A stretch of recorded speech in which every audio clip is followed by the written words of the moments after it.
Bramasta, kamu ke-mute juga. Udah ya, oke. Oke, semua sudah masuk. Ya, silakan. Bramasta, ada info ini teman-teman bilang suaranya kurang keras nih. Bisa lebih dekat dengan mic-nya ya. Sudah jelas? Sudah. Ya, kalau belum jelas, bicara di grup ya, di chatnya ya. Oke, silakan Bramasta. Jadi kita review sedikit kemarin ya. Jadi ada pasangan guru SD itu hanya pakai gajinya dibelikan emas, terus dari emas itu dibelikan tanah, ditanami, dijual, muter terus. Jadi tanahnya makin banyak dan hasilnya dari jualan pisangnya makin banyak. Nah ini akhirnya tanahnya banyak, jadi hartanya jadi banyak. Jadi teman-teman cuma perlu fokus di satu bidang, di satu investasi, nggak perlu banyak-banyak. Tapi teman-teman jadi dalam di situ. Itu yang penting. Terus kemudian kemarin kita bahas satu persatu. Yang 5 orang terkaya, intinya adalah fokus. Jadi teman-teman cuma perlu satu aja, investasi yang disukai, maka teman-teman bisa cepat pensiun. Terus berikutnya adalah compounding growth. Kemarin di grup sudah saya jelaskan ya, sudah saya kirimkan compounding growth dengan kalau ini 20% per tahun selama 30 tahun, jadinya 237 kali lipat. Kalau kemarin 25% itu dalam waktu 30 tahun jadi 800 kali lipat. Kalau 30% jadi 2.620 kali lipat dari modal awal. Jadi yang penting di sini adalah dua, yaitu tingkat ininya, tingkat imbal hasilnya, kemudian modal awalnya. Kalau modal awalnya semakin besar, maka ininya semakin besar, hasil akhirnya, kemudian tingkat bagi hasilnya ini juga makin besar. Terus kemarin kita bahas siklus jangka panjang yang 100 tahunan, dan ini ada di dalam siklus jangka panjang ada siklus jangka pendeknya. Nah, siklus jangka panjang dan jangka pendek ini bisa menjadi panduan time frame kita dalam berinvestasi. Nah, ini kemarin yang siklus ekonomi yang jangka pendek. Ini kemarin siklus properti di Bali, jadi dasarnya di 2009, puncak di 2015, turun terus, ini 2020, 2021 akan di bawah lagi, kemudian naik lagi. Jadi kita itu harus beli asetnya ketika di bawah. Jadi ketika di bawah kita beli aset, nanti naik.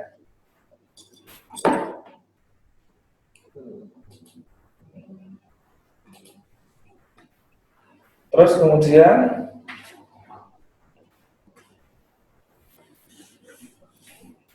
ini siklus bisnis. Jadi siklus bisnis berbeda dengan siklus ekonomi. Ketika siklus bisnis pasti ada turun dulu, ini rugi-rugi, biasanya ada rugi-rugi atau untungnya sedikit, nah baru dia mencapai puncak terus turun. Satu siklus ini itu satu model bisnis. Nah hari ini mungkin kita bahas nanti. Nah ketika kita melakukan inovasi, maka itu membuat satu siklus baru.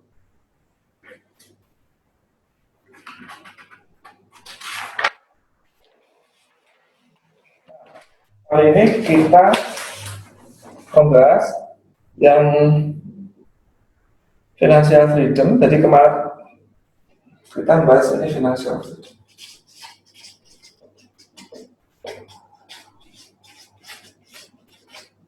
Jadi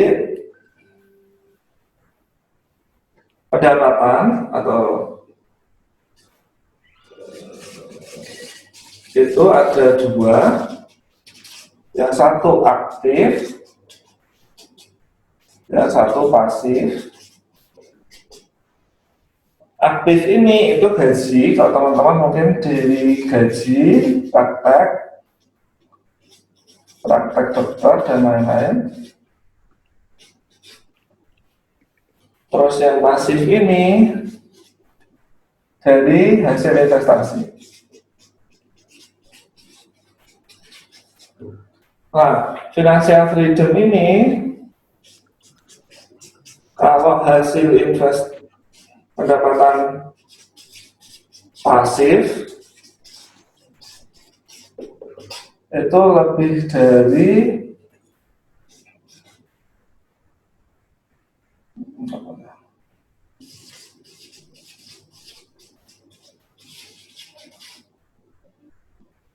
jadi financial freedom itu pendapatan pasif lebih dari gaya hidup. Jadi teman-teman mungkin sebulan ada yang habis sebulan 20 juta, atau ada yang 50 juta, ada yang 100 juta. Nah, berarti ketika ingin financial freedom, pendapatan pasifnya dari investasi harus lebih dari gaya hidupnya. Contoh ini per bulan 20 juta, per bulan. Jadi setiap orang itu berbeda. Contoh, ada keluarga yang sebulannya 20 juta, kebutuhannya 20 juta. Terus ada keluarga yang kebutuhan sebulannya 50 juta, ada yang 1 juta. Maka keluarga itu menyesuaikan, financial freedom-nya menyesuaikan pendapatan, menyesuaikan pengeluarannya. Ada pertanyaan mungkin terkait ini? Sudah jelas semua ya? Ya, kalau pertanyaan nanti langsung tulis di situ ya, nanti biar saya bacakan. Jadi ada seperti ini konsepnya. Jadi kenapa kok kita di grup itu saya ubah jadi retire before by 40. Nah, berarti ketika umur 40 pensiun, ini berarti maksudnya adalah di umur 40 itu hasil dari investasi itu sudah melebihi kebutuhan bulanan, teman-teman. Jadi sudah financial freedom di umur 40, tapi tetap kerja. Tapi teman-teman tidak harus kerja ini gitu. Tetap kerja tapi tidak harus lagi gitu, karena kebutuhannya sudah tercukupi dari hasil investasinya. Nah, hitungannya tolong gini, kalau teman-teman sekarang sekitar perhitungannya adalah pakai perhitungan berapa yang kita butuhkan untuk financial freedom itu, kita bisa pakai tingkat bunga SBN atau ORI atau sukuk. Jadi pendapatan tingkat suku bunga pemerintah yang bebas risiko kan ini. Jadi pakai yang bebas risiko. Contoh, ada satu teman-teman contoh sebulan contoh setahun pengeluaran buat kebutuhan gaya hidupnya itu 500 juta setahun. Ini sudah liburan, sudah macam-macam. Nah, 500 juta ini, maka kalau 500 juta, anggap aja ini suku bunganya 5% seperti deposito, maka teman-teman butuh investasi itu 10 miliar. Nah, kalau teman-teman gaya hidupnya setahun itu 1 miliar, ini bukan termasuk itu loh ya, beli mobil, beli rumah kayak gitu. Tapi gaya hidup sehari-hari, termasuk liburan, kalau sebulannya, setahunnya 1 miliar kebutuhannya, berarti kebutuhan untuk financial freedomnya 20 miliar gitu. Dan teman-teman harus diperjelas sekarang. Jadi angka yang dijadikan target financial freedom itu harus dijadikan target sekarang. Jadi nanti ini sekarang kita umur sekitar 33, jadi 7 tahun. 7 tahun lagi targetnya financial freedom. Gitu. Ada pertanyaan mungkin? Jadi pendapatan aktif ini intinya adalah kita sisihkan. Jadi mulai sekarang kita sisihkan untuk kita investasikan sehingga menghasilkan pendapatan pasif. Nah, pendapatan pasif ini tujuannya apa? Tujuannya adalah financial freedom. Nah, terus contoh pengeluaran sebulannya segini atau berapa? Nah, itu nanti teman-teman harus target dana pokok investasinya sehingga hasil investasinya ini bisa menutupi pengeluaran per bulan.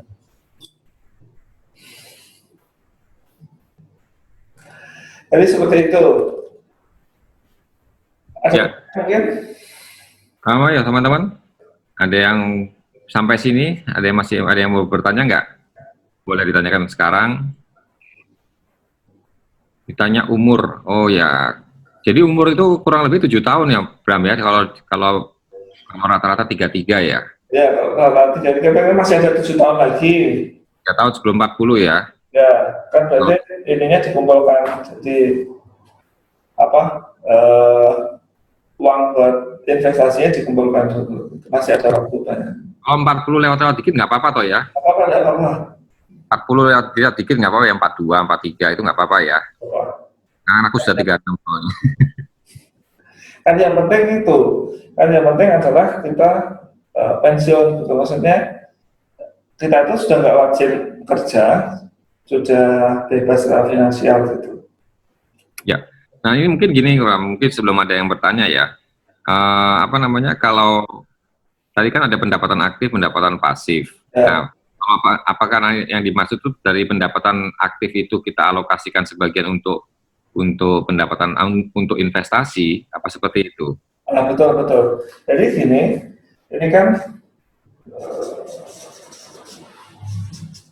aktif. Nah, contoh ini 100% ya. Nah, ini yang 70% buat kebutuhan mungkin. Nah, ini teman-teman bisa mengatur sendiri. Kemudian yang 30% buat investasi. Nah, contoh gitu. Nah, investasi ini nanti contoh ditarget sekarang umur 33, maka ketika ditarget dalam waktu 7 tahun nanti mengumpulkan berapa gitu. Contoh ini 10 miliar. Kalau 7 tahun bagi 10 bagi 7 kan sekitar 15, sekitar 1,5 miliar. Ini contoh ya. Kalau tadi 500 juta per tahun, berarti kan 1,5 miliar per tahun, gitu. Oke. Ya, sudah belum ada pertanyaan ya. Oke. Kalau ayo kita coba tanya lagi ya. Jadi kita alokasikan sebagian untuk yang pendapatan pasif, kemudian itu diambil dari pendapatan aktif. Nah, persentasenya yang disebutkan tadi kan 70-30. Ya. Nah, itu apakah angka itu harus selalu sama atau angka itu bisa bervariasi tiap-tiap orangnya? Kalaupun bervariasi, berapa sih batas maksimalnya? Gitu kan nggak mungkin juga pendapatan aktif kita bagi 50-50, nanti kan untuk operasional sehari-hari kan pasti berkurang. Oke. Itu gimana? Nah, jadi setiap keluarga itu kan pasti punya pertimbangan sendiri ya. Jadi ada yang targetnya investasinya agresif sekali. Kalau agresif sekali berarti ini semakin banyak yang digunakan. Jadi ketika ingin cepat, financial freedom-nya cepat, berarti ininya dibesarkan. Tapi kalau ini diperkecil, maka nanti financial freedom-nya akan makin lama gitu. Untuk pemula-pemula seperti kita ini kira-kira berapa sih Bram yang disarankan? Kemudian pertanyaan selanjutnya, ketika katakanlah kita taruh 30%, itu apakah kita bisa tambahkan dalam setiap tahunnya atau setiap kali kita berinvestnya atau gimana? Nah, tergantung teman-teman mau apa, investnya belum mau berupa apa. Contoh kalau berupa saham atau reksadana kan bisa dibelikan dollar average kemarin yang dibelikan setiap bulan bisa. Tapi kalau teman-teman di properti mungkin maka akan dimasukkan ke emas dulu atau kayak gimana, baru nanti dibelikan kayak gitu. Oke. Tapi ini intinya adalah berapa persennya ini tergantung teman-teman sendiri. Kalau ingin agresif, ingin cepat, berarti ininya harus lebih besar. Ya. Tapi tentunya dengan pertimbangan ya, tentunya dengan pertimbangan matang ya. Artinya kalau ingin cepat nanti jangan-jangan teman-teman langsung dialokasikan besar gitu ya, besar untuk invest, nanti untuk operasional sehari-harinya nggak punya gitu. Oh gitu, iya. Jadi disesuaikan sendiri. Sesuaikan. Kalau Bramasta sendiri punya patokan nggak berapa angkanya, atau mungkin Bramasta sendiri bisa bocorkan sedikit nggak kalau Bramasta tuh apa persentasenya berapa sama berapa? Mungkin kalau saya agak ekstrim ya, lebih dari 90%. Berapa? Lebih dari 90%. Untuk investasi? Investasi. Wih, ya. Itu buat yang sudah profesional ya, teman-teman. Kalau misalnya yang masih baru-baru, nggak disarankan seperti itu ya, Bram? Iya, kan ini harus tergantung kan, itu kita, apa namanya tadi, dana kita, contoh kalau pendapatan pasifnya sudah besar kan berarti bisa hidup dari pendapatan pasif. Gitu. Ya. Kalau teman-teman pendapatan aktifnya sudah besar, contoh nanti spesialisnya sudah ramai sekali kayak gitu kan, ini berarti besar sekali ini kan. Kalau kita ngikuti gaya hidup kayak gitu kan nggak akan selesai. Iya. Nah, ini bisa dimasukkan di investasi untuk menghasilkan pendapatan pasif. Ya, jadi artinya gaya hidup terus operasional sehari-hari itu juga menjadi pertimbangan ya dalam membagi dua ini ya. Betul. Berapa persen tadi kalau Bramasta? Tadi kalau ini saya nanya berapa persen tadi?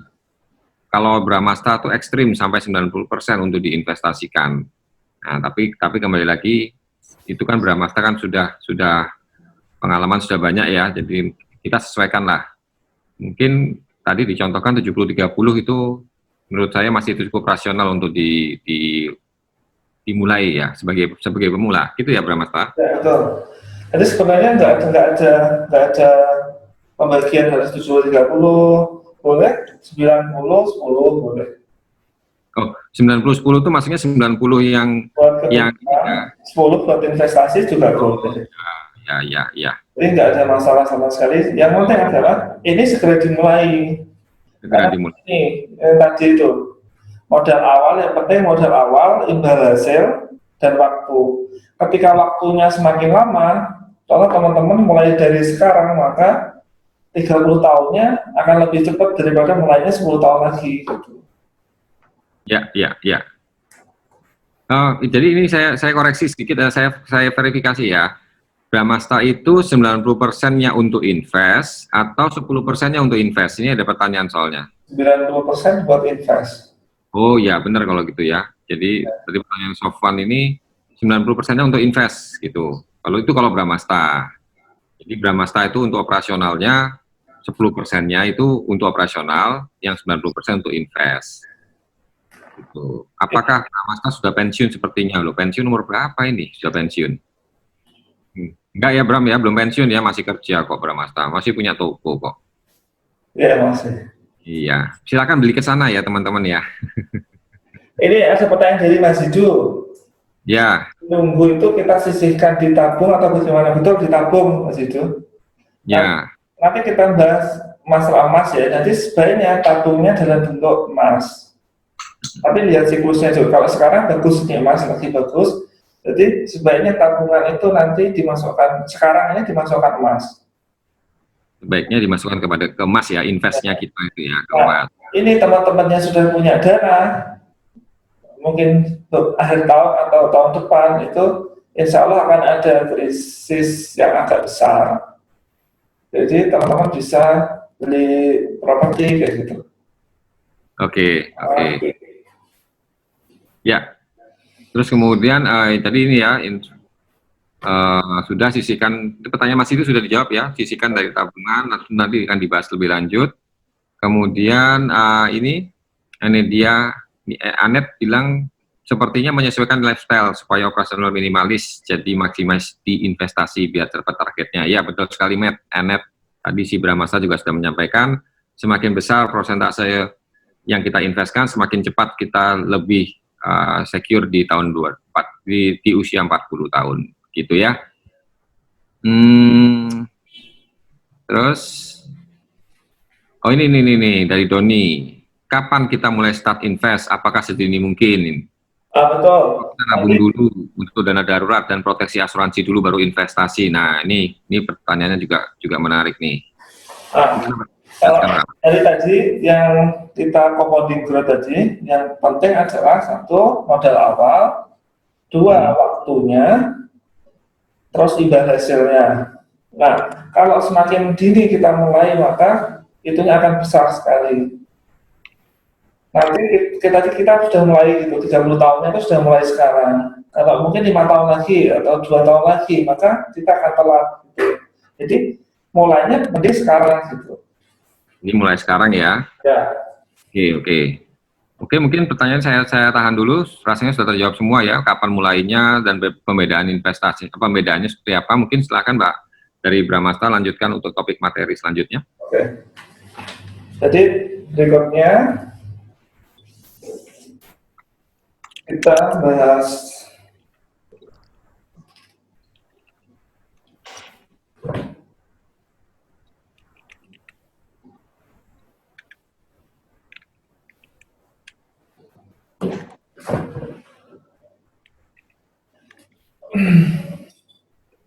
jadi ini sama kayak compounding. Jadi ini jalan.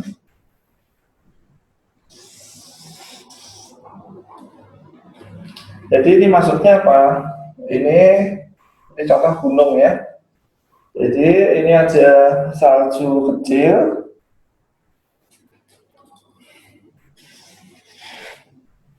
Ini ada salju kecil, kemudian dia menggelinding, dia jadi besar, makin lama makin menggelinding, makin jadi besar. Dan nanti akan jadi besar sekali di bawah. Nah ini investasi itu dasarnya adalah ini. Dasarnya adalah ininya yang panjang. Jadi ininya yang panjang. Kalau teman-teman contoh investasi properti, kan properti selalu dalam jangka panjang, dalam waktu 25 tahun gitu selalu naik. Walaupun dalam jangka pendek selalu properti akan selalu seperti ini. Bisnis juga dalam jangka pendek akan gini 3-10 tahun, tapi dalam jangka panjang akan gini. Jadi ininya jangka panjang akan seperti itu.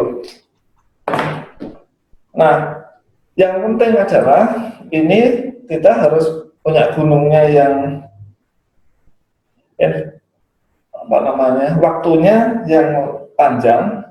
Jadi seperti contoh properti, contoh bisnis yang ada inovasi terus saham, terus yang lain-lain. Jadi penting untuk investasinya dalam jangka panjang. Kalau bisa saljunya ini basah sehingga nariknya banyak, nanti imbal hasilnya besar. Jadi terus ininya segera. Tadi ini seperti compounding growth. Jadi kita milih yang panjang waktunya, terus saljunya basah, imbal hasil, dan ini segera digulungkan. Jadi ini segera dijatuhkan. Kayak tadi Doni tanya, apa enggak yang bikin settle dulu, kondisi keuangan. Jadi kalau saya dibagi. Jadi ada yang buat kehidupan sehari-hari, ada yang buat investasi. Terus kemudian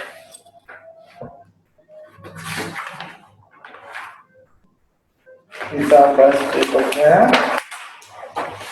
Nah, mungkin teman-teman ada yang spesialis ya, banyak yang sudah spesialis dan merasa nggak perlu investasi, mungkin dari saya kan gajinya besar.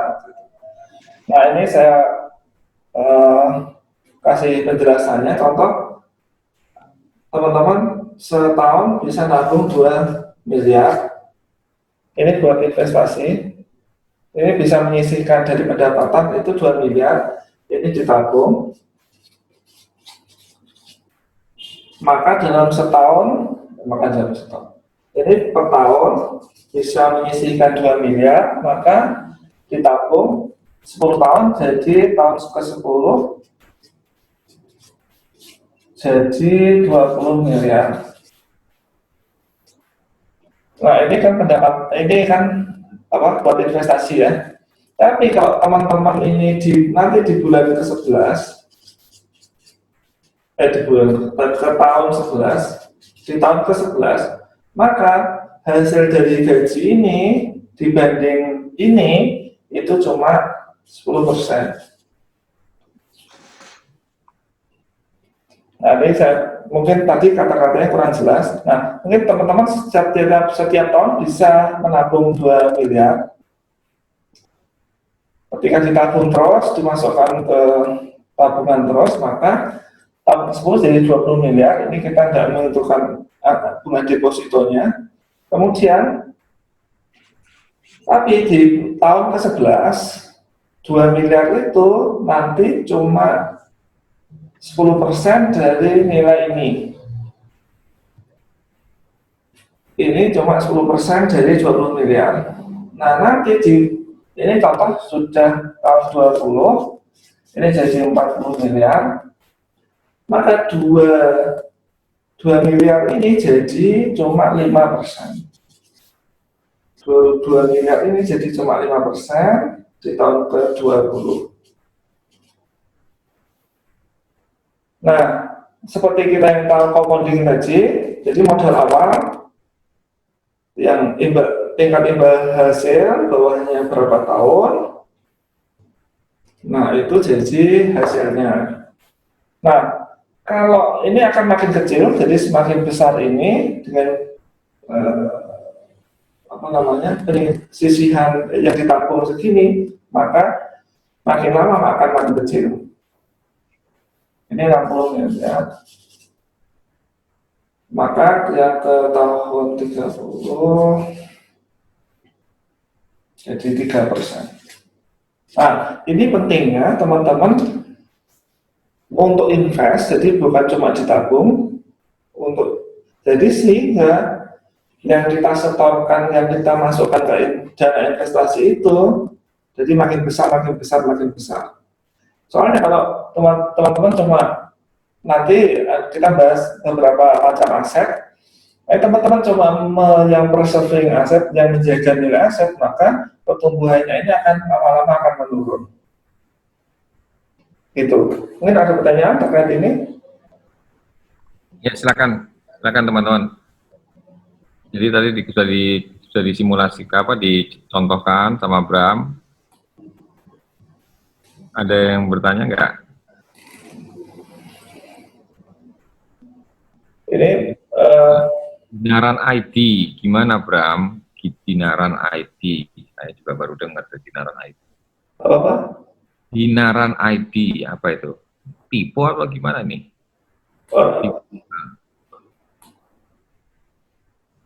Itu investasi dinar ya? Dinar, oke. Jadi memang bentuk untuk apa? Investasi itu lumayan banyak ya sebenarnya Bram ya? Ya banyak. Jadi investasi emas ini tadi yang katanya investasi emas. Terus dari Galuh menanyakan, kalau income tidak stabil tiap bulannya gimana mengalokasikannya? Misalnya tergantung sama Jasmed. Nah, Jasmed ini tergantung jumlah pasiennya gitu maksudnya Bram. Oke. Jadi Seperti Galuh ini, jadi bisa dibagi gini. Jadi pengeluaran per bulannya berapa? Nanti sisanya yang fluktuatif ini diinvestasikan bisa. Jadi intinya gini, investasi ini nggak harus 30%, 20%, 15%, enggak, tapi semakin besar semakin bagus. Jadi kalau bisa ya presentasinya besar, tapi ketika dia tidak stabil, contoh ya, karena tergantung jasmet, ya nggak apa-apa. Jadi nggak perlu terlalu stres. Jadi nggak apa-apa. Oke, gitu. Ya, Galuh dari jawab. Terus ada menanyakan invest yang bagus apa? Emas aja atau apa? Terus Mas Hidu tanya, kalau beli tanah, covering atau perumahan itu aset atau invest? Nah, ini saya jelaskan dulu ya. Kita lanjut dulu ya. Biar jelas. Nanti kita bahas itu.